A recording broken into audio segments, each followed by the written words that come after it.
Hello, Can I? I am Ian Williams from the Foreign Press Association, and I'm joined by Bill Holstein from the Overseas Press Club in New York, and by Martin Lee, the director chairman of the Hong Kong Freedom Party in Hong Kong.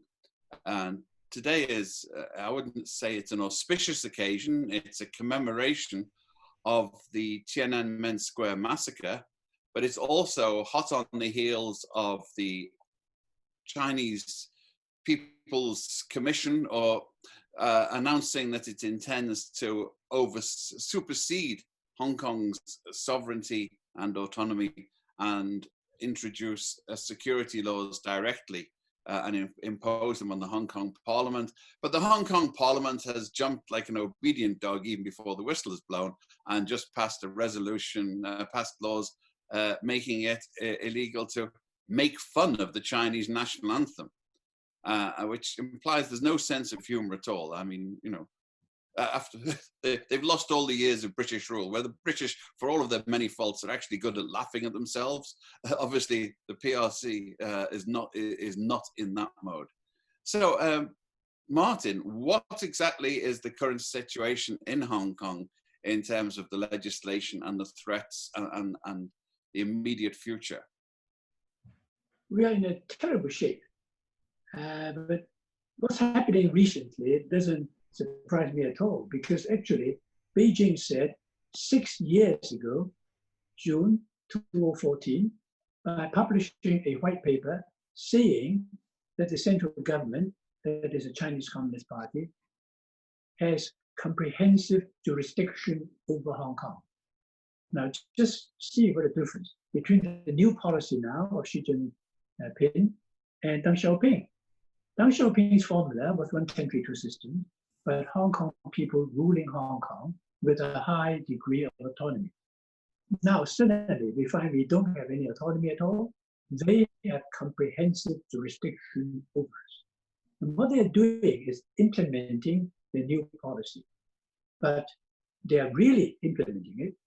They will now be passing a law for us in Beijing, while our constitution, our mini constitution, the basic law, only allows the Hong Kong Legislative Council to enact laws for Hong Kong.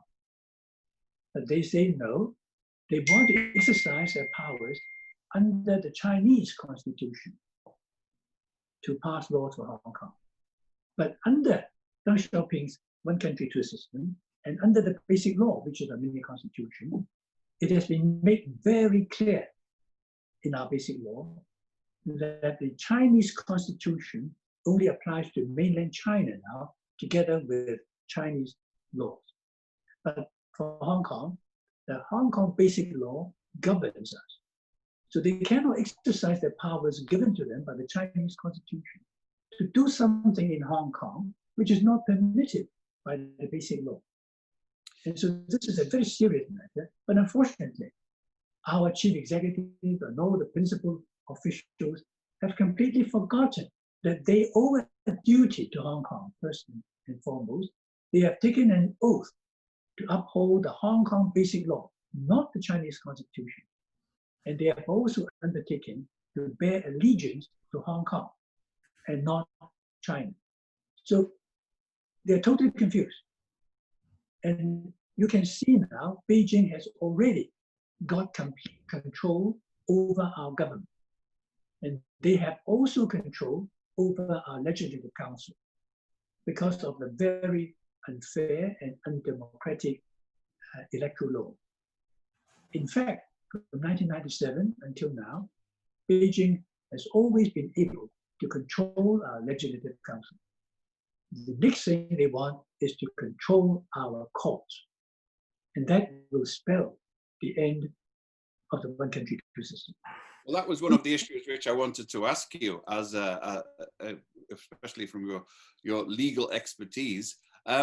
Is there any recourse to the Hong Kong courts to appeal against the PRC's edict? Is there room to go and get it set aside in Hong Kong by the courts as opposed to the Hong Kong Constitution? So far, yes. We haven't actually seen the legislation in Beijing yet. we understand that it will be ready, and in fact, it will be applied to Hong Kong before the end of August. Martin, what does this mean for you personally? Last time we spoke, you'd been arrested for inciting the demonstration, but you said to us you had great confidence in the Hong Kong courts that you would have a fair trial. Does this shatter your faith in those courts? Well, so long as this national security law is not enforced in Hong Kong, and I don't know what it is going to say and provide, then we are okay. I still believe in our court system according to the basic law.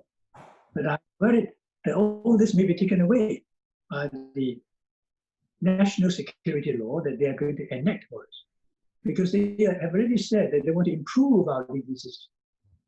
And they will also, the law they're going to pass for us will also make provisions for how the new law is to be enforced in Hong Kong.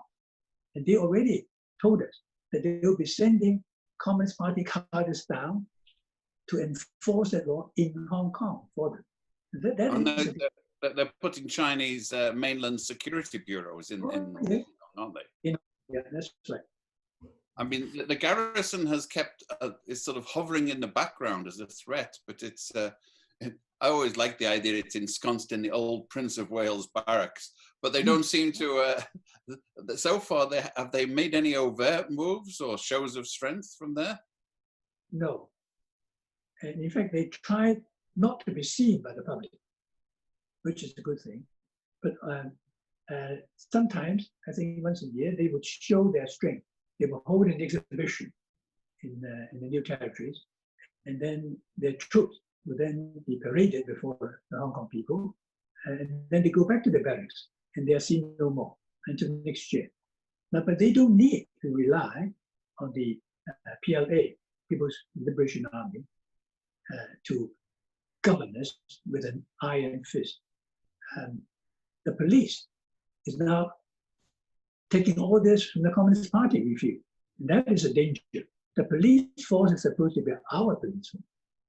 But during the last year, whenever there is any scuffle between the demonstrators and the police, both sides would commit criminal offenses. On the demonstrators, the protester side, some of them would be damaging public property, throwing Molotov cocktails on the road service mostly, and many of them are arrested and brought to the courts. So far, over 8,000 now, including me, have been arrested, and over 1,200 of us have been brought to the courts already. But on the police side, even though they have been captured on television and beating up people arrested by them, were not resisting at all, and beating them up in custody inside police stations, none of them was even arrested, not to say prosecuted. And that is why police impunity unites the human race at the moment. I'm afraid so. Yeah. So were there any demonstrations? It's evening there, your time. Were there any demonstrations or peaceful candlelight vigils this evening in Hong Kong for marking the anniversary of Tiananmen, or were they completely suppressed? Well, the commemoration this time did not take place just inside Victoria Park. There were quite a lot of people, I'm told, because they kept apart, they kept a distance because of the virus, the coronavirus. Right? But it's full of people, I'm told, and the police actually did not arrest anybody. They did not interrupt, even though they made announcements to say that this is an unauthorized assembly. They didn't take any action at all. And the people now have been, they're now dispersed, they've gone home. But the similar things happen elsewhere in Hong Kong, in a number of areas. And there might be some trouble over in Tsim Sha Tsui, I'm told, in Hong Kong, but nothing serious so far. So the police are actually being relatively sophisticated in their tactics, unlike Yeah. the NYPD and the Washington police, it would appear. nasty comparison, I have to say. I was going to say, comparisons are odious, but that's the one that's coming to everybody's mind. And it really, you know, obviously it helps you as a campaigner in Hong Kong to have, normally you would welcome the president of the most powerful country in the world coming in on your side. But you must have, let us say, mixed feelings about that at the moment, since he can't, he really does not have the moral standing to complain about police brutality in Hong Kong in the face of what's happening on the steps of his house. Yeah, it looks that way, I'm afraid. But I have to say, US government and the British government too have been very generous in offering to take people from Hong Kong, which is extremely generous, and neither country did it before. And but for Hong Kong's sake, I would like to see the free countries of the world who have great concern for Hong Kong to come up with a sustainable policy for Hong Kong. Because after all, many people in Hong Kong cannot take advantage of passports and so on and emigrate from Hong Kong. They are simply not qualified. Others want to stay in Hong Kong because Hong Kong is our home. And we would like to keep Hong Kong as an international city. So I would like people to look, apart from saving people from Hong Kong by offering passports, I hope there is an international action. And I can see that coming because the foreign secretaries and ministers and so on, and your Secretary of State are now together.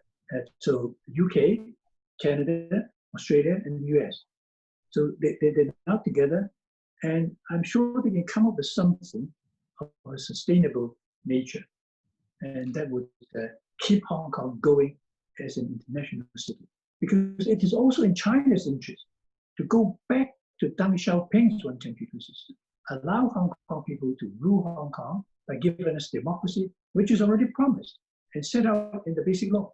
And also don't interfere in Hong Kong's internal affairs instead of trying to rule directly from Beijing. So the basic law actually contains sufficient guarantees for a good future for Hong Kong, if only they would carry it out fully. And so far they haven't. But we need a structured approach to solve Hong Kong's problem.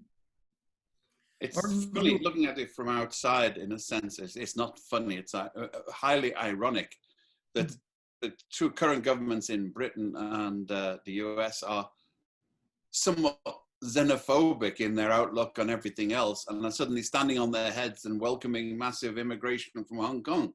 And the whole basis of Britain's immigration policy for many years was to ensure that Hong Kong citizens did not, as British overseas passport holders, have the right to emigrate to Britain. But now suddenly they've seen the light.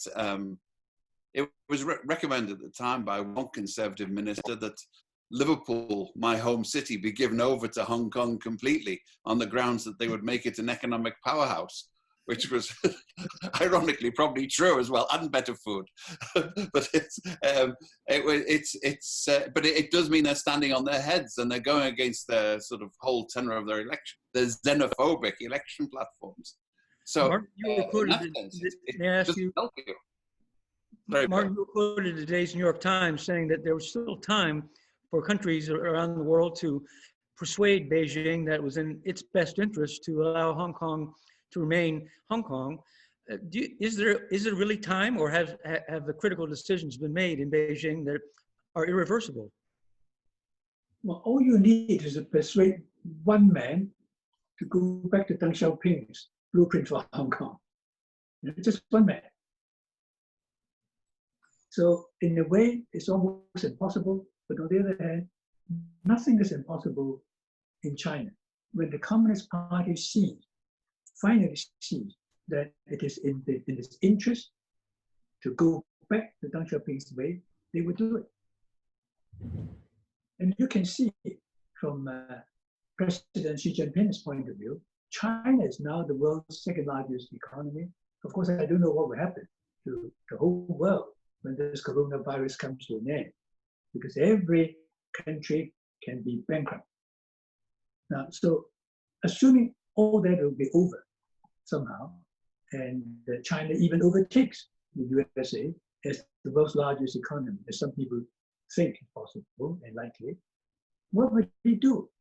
He said, the world's most powerful country, but if the rest of the world doesn't trust China and cannot work with China and don't want to work with China, then they will all gang up against China. So how does it help Xi Jinping to realize his great China dream? I think this sort of thing could persuade him to have second thoughts about it. But of course, a lot of people say, you're dreaming, impossible. But what else can we do? Do you think it would have really, truly international and global consequences for China? I mean, in terms of their Belt and Road Initiative, in terms of their relations with the Europeans and Japan, and I mean, would it have truly international implications for China's interests in the world? Indeed. And in fact, you cannot look at China now and its policy towards Hong Kong without looking also at the coronavirus. I mean, how would it end? There are already a number of countries asking China to pay compensation. And so I'm sure there are a lot of headaches for Xi Jinping. And maybe that's one reason why he wants to stop any problem from Hong Kong right away. Of course, he is in a position to do so. But how does it help China in the long term? Effectively, China is now trying to walk away from the joint declaration with Great Britain. They could no longer maintain Hong Kong or run Hong Kong in the way they promised. And without that promise made to Margaret Thatcher, I don't see why Great Britain would agree to hand over Hong Kong and Kowloon back to China as well as the new territories. Because the new territories, of course, was on a lease of 99 years. But Hong Kong and Kowloon Peninsula were ceded to Great Britain forever. So Deng Xiaoping was able to convince Margaret Thatcher, okay, you hand back Hong Kong and Kowloon to us at the same time, and we undertake to you that we would not rule Hong Kong directly for 50 years, and let Hong Kong people rule Hong Kong with a high degree of autonomy, so that our way of life will remain unchanged for 50 years. A very important promise. Our way of life will remain unchanged for 50 years. But this is the 23rd year, and they're walking away from it. So why should the world allow China to walk away from an international treaty registered with the United Nations? Well, to be cynical, the Chinese have walked away from many other international obligations under international treaties, and no one seems to hold them accountable. They're amongst that small group of countries who's got political influence that means people defer to them. The fact that China is on the Human Rights Commission is a standing insult to the whole concept of the Universal Declaration of Human Rights, for example. And it's one, even if one disagrees with the politics, one almost admires Washington and London for standing up to them in comparison with the kowtowing from everybody else in the world. Yeah.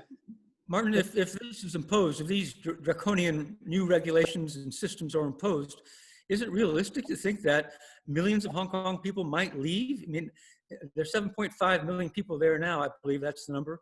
But could we really see a mass exodus? Well, there has been massive immigration from Hong Kong in the past. And what happened was a lot of them, having acquired foreign passports, actually chose to return to Hong Kong. Right? So it's difficult to see. But if China really represses Hong Kong hard, and if people see a lot of people are thrown into prison, including a lot of the young people who have been arrested, and there are now close to 7,000 not yet prosecuted, right, but arrested. And that might indeed cause a lot of people to leave. And that is why there is still time for Xi Jinping to go back to Deng Xiaoping's formula, but not that much time, because a lot of the people are in Hong Kong because their parents or grandparents brought them to Hong Kong from China because they were running away from a repressive regime under Chinese communist rule. And now we have gone back to China, to the same repressive regime. So unless things are changed, then I'm afraid that quite a lot of people would go. But there are still many who are not able to leave Hong Kong. And I'm concerned for them too. I know, look, despite your firmness on principles, you've always been a conciliator in the sense, can you envisage any sort of ladder that can allow President Xi to climb down gracefully? Is there some type of formula that allows him to declare victory and walk away from what he's trying to do? Well, certainly. I mean, in a way, we are not asking him to do the impossible. We are asking him to do what has already been promised by his predecessor, Deng Xiaoping. And both Deng Xiaoping and Xi Jinping have said repeatedly that China honors promises. So let China show the whole world that it does honor promises. And that is the starting point. And people can begin to say, hey, look here, maybe we can trust this guy. Of course, depending on other things that China will continue to do. And Hong Kong is a very important place to start convincing the world that China can be trusted. But the reverse is everybody will say, okay, let's forget about China. We cannot work with China. We can only gang up and try to defeat China. That's not, surely that's not the way he wants to see happen. And I don't want to see a war to be fought over Hong Kong. That's not good at all. And I don't want Hong Kong's economy to be hurt. There has to be a long-term solution, not just individual measures to be taken. But of course, I am thankful that foreign governments are concerned about Hong Kong people, about our freedoms, about what's been happening to Hong Kong. No doubt they are. What Bill was talking about before, do you have an attitude to the United States threats from US government officials to withdraw Hong Kong's most favored nation's preference status as a threat? Many of us, on the face of it, that looks as though it's going to harm Hong Kongers more than it harms Beijing. Well, it harms both, actually. But then what? I am people always say that I ask for too many things. I'm like Oliver Twist, always asking for more. Separate measures are useful, but what we need is a long-term solution. Martin, let's get specific about the elements of U.S. policy. The U.S. dollar is linked to the Hong Kong dollar. It has an open visa system where Americans can go to Hong Kong without any visa. Hong Kong enjoys a different status for export controls of dual-use technologies. So of all these different pieces of the American relationship with Hong Kong, what has the most influence with Beijing? What does Beijing care about? What are the things we should be doing to maintain Hong Kong's viability for as long as possible? Well, I'm sure your government knows exactly what is the most useful weapon to use. So I do not normally tell or advise government what to do. I mean, who am I? But I would certainly urge them to consider to come up with a long-term plan. Of course, once you touch the link between the Hong Kong dollar and the US dollar, I think that will be the atomic bomb. But that's up to the Hong Kong Central Bank to to interfere with the link, isn't it? It's not for the US. But the US has a say in the matter. It does? Okay. So what would be the consequences of delinking the two currencies? Spell that out for us. That would be, I think that would be quite a disaster. And I don't want that to happen unless there's really no other way. Diplomacy is important. Now, if you start by saying this is not possible and nothing can be done, but if you look back in history, many times things are done by not having direct negotiations in the same country. Sometimes you have meetings in Sweden, that sort of thing, and things happen. I'm not saying that every time it works, but if you don't try, then of course it doesn't work. Should we have an international conference? Should President Trump call for an international conference on the Hong Kong question? Would that be effective, you think? Well, I don't see why the matter cannot be resolved by the UN, for example, because Margaret Thatcher herself and John Major, after her, said before the handover that Britain will not walk away from Hong Kong. That if there is really a serious breach of the joint declaration by China, they would use any legal and other means. And one legal means is, of course, to go to the International Court of Justice or to have the UN to appoint a rapporteur to look into the Hong Kong question. I mean, these are possibilities. China has no power on the Security Council, so I suspect that the United Nations is not going to be very effective in dealing with this issue. I'm afraid so. But interestingly, when Great Britain said that if this national security law were actually enacted in Beijing for Hong Kong, Great Britain would give Hong Kong people who hold the BNO passport, or travel documents as they are called, because they just go to Great Britain.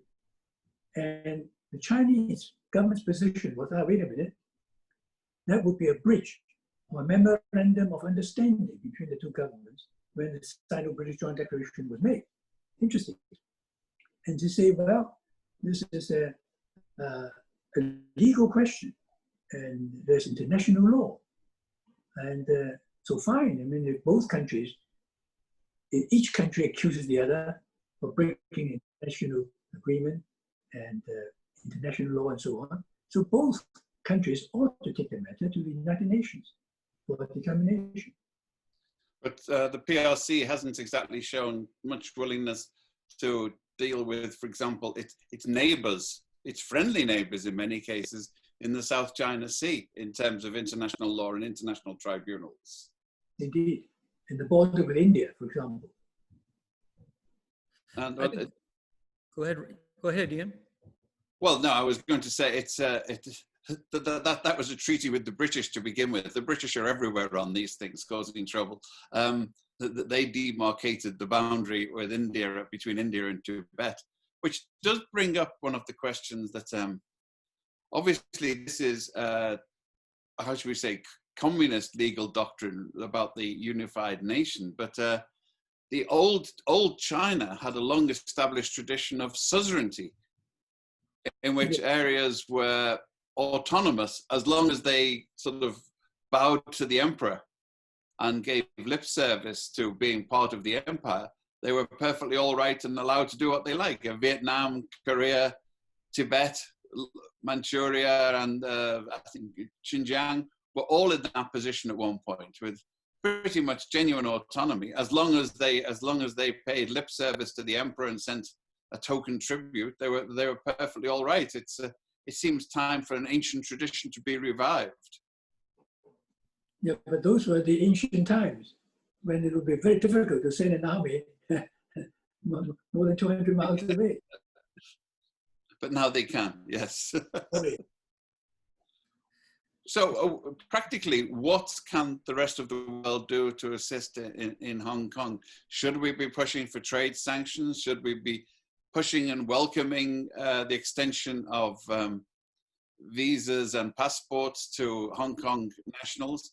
I must say that, you know, our instincts have got to be that the extension of residency rights to the British nationality overseas holders annoyed Beijing so much. It must be the right thing to do, is my instinct. So I'm wondering where we go from there. Chinese government is saying that all residents of Hong Kong are Chinese citizens, and so it does not recognize that Hong Kong citizens are any different than Chinese citizens. That's the latest statements I've been hearing. It's a very hard ideological line emanating from Beijing that I think they would not take part in any discussions or negotiations about Hong Kong, because they would regard that as interfering in their internal affairs. They regard Hong Kong as an internal affair.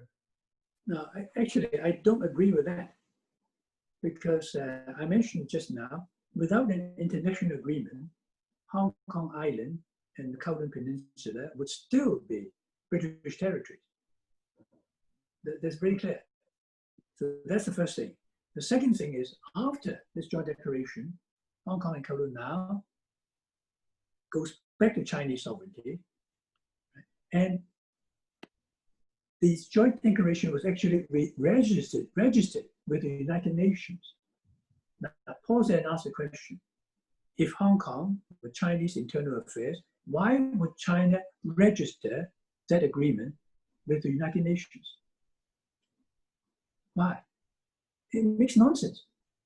And the reason is, as I look at it, Deng Xiaoping was so confident that this one country, two systems will work, and will work so beautifully that it would be a workable formula for reunification with Taiwan, that he registered it at the United Nations and called on the international community to witness that agreement.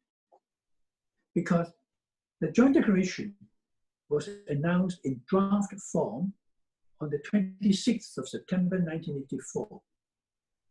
And the moment it was announced, I was surprised to see so many governments applauding that agreement, including the US government, Canadian government, Australian, New Zealand, and many European countries, and Japan, and so on. And why did they do that? I didn't know at the time.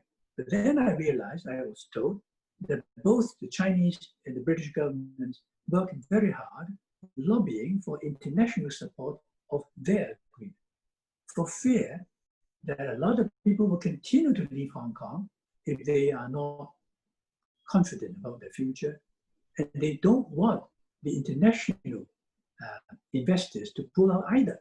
So they lobby for international support too. So that gave it another reason why these governments, which supported Deng Xiaoping's one country, two systems, and still support that, they gave them a right to say to China, it's not, we are not minding our business. You can't tell us to mind our own business. You lobbied for our support, and we gave you that support. The USA was particularly so, because the US government actually, the US Congress actually enacted this US Hong Kong Policy Act in 1992 by taking recognizance of China's policy, China's own basic policies regarding Hong Kong, by treating Hong Kong as a separate system from the rest of China. And so that is the origin of the US policy on Hong Kong, to make sure that Hong Kong will remain autonomous, make sure there will be two systems, and Hong Kong people ruling Hong Kong with a high degree of autonomy. And that was the basis of that. So I cannot accept, therefore, that Hong Kong is just internal affair, like Guangzhou, Shanghai, and so on. Without the international agreement, Hong Kong would still be under British sovereignty. We have an element of realpolitik here as well, of course, because Deng Xiaoping was looking at Hong Kong to be the engine that would be a sort of transmission belt through Shenzhen into the industrialization of South China, and the financial open gate door to capital for China. This is largely accomplished, and so there was a clear advantage at the time to the one country, two systems. Now we have US companies investing directly in China anyway, and what the Chinese are getting out of it is a stroppy enclave that is operating by standards that the Chinese don't want to see in their own country. The fact that you could demonstrate against the government and you could disagree with the government vociferously and loudly on the streets is something that the Chinese really, that they don't want that system imported into their one country. So, with all those balances, is the balance likely to tip back so the Chinese can pragmatically say it's actually better for us to allow the Hong Kong enclave to maintain its own standards, even at the risk to our own country? Because it's quite clear that in China itself, there are different factions within the Communist Party who either expediently use it as a weapon against each other or waving the nationalist, I've got to be careful, nationalist with the small n flag to combat each other. You use the word pragmatic. Now the Chinese government is pragmatic. Chinese Communist Party is pragmatic. If you look at the problem, why would so many young people take to the streets for such a long time? What is there for them? Once they're arrested and prosecuted, they face a number of years of imprisonment. And if the police were to use live bullets, they could be killed easily. And some of them actually have written out wills before they would go out in the middle of the night. So why would they do that? It's because China never tried to implement Deng Xiaoping's basic policies regarding Hong Kong, not even for one day. If they had tried it, they would not have refused democracy to Hong Kong people, and they would not have interfered. Because if any party were to run Hong Kong belonging to the democratic camp, nobody in Hong Kong would be so stupid as to say, let us have independence. You know that's not possible. And the PLA is actually in Hong Kong already. So no party in Hong Kong, I can assure you, whether they belong to the democratic camp or the other side, will go for independence. They always, once a political party is in government, that party wants to win the next election. And you cannot win election. You cannot win the support of the Hong Kong people by going for independence. So that's for sure. If they would really leave it to Hong Kong, follow their own basic policies, trust Hong Kong people, let them elect their own people to form the government, let them elect the chief executive and all members of the legislature, and China would then say, my God, we didn't think that would happen. But in fact, it works beautifully. So why do we need to interfere in their internal affairs? Why don't we just sit back and let them run Hong Kong? It's actually as simple as that. But they never dare to try even for one day. They need people to tell them, don't worry about the Democrats. They're not going to ruin Hong Kong because it cannot be in their interest to do so. And I talked to the Syrian leaders 5 years ago.